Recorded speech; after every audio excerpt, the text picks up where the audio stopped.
Now, this is all happening as crime has surged across the country. According to the NYPD, New York City overall crime is now 42% higher compared to the same time last year. I'm watching little indicators of how New Yorkers, different New Yorkers, are responding to this rise in crime. And it's not just a rise in crime, I mean a rise in violent crime. You can look at these stories that I'm covering, the reactions of these people to their fear, to not feeling safe in their own homes, on their way to work. And they're dealing with the fear because they have to keep living. You know, they don't have the option of just curling up into a ball and staying home. And even if they did, this is how they're adding to the security of their home. The story I was working on, which took me to a housing project up in the Bronx.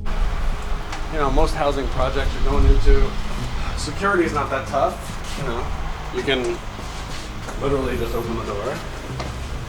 We do door knocks in housing projects all the time. I've never seen anyone get the drop on us the way that this woman did, and she did it with a Ring doorbell camera, a very accessible piece of technology. But what she did, which was ingenious, was she didn't stick it on her door. She stuck it at the end of her hallway on the wall facing down the corridor. As we approached her apartment, she was listening to us and watching us, like as soon as we got off the elevator. I did a story not too long ago where a woman was using a bicycle chain to lock herself to the subway poles on a subway platform. I asked her, why did you come up with this? How did you come up with this? And she said she came up with it because she saw homeless people going crazy and attacking people. So she had to come up with a solution, and that's the solution she came up with, chaining herself to a pole. We found out about that one because she did a TikTok video basically letting other New Yorkers know, hey, this is what I'm doing because, I got to take the subway and I don't have really a choice here due to financial limitations. Her video went viral. People want to push people in the train. It ain't going to happen to me. I got my own chain, and until the train don't come, I stay right here. Ain't nobody pushing me.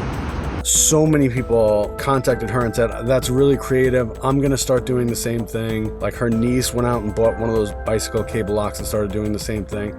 It's unfortunate that this is what people are resorting to or having to deal with. But more importantly, these things are real. The fear is not fake. The fear of the rise in crime here in New York City, this is the situation. This is what we're seeing here in New York City right now, unfortunately. I'm just going to remind everybody to go ahead and click that subscribe button so you can follow along as we detail all these different stories that we're covering here in New York City.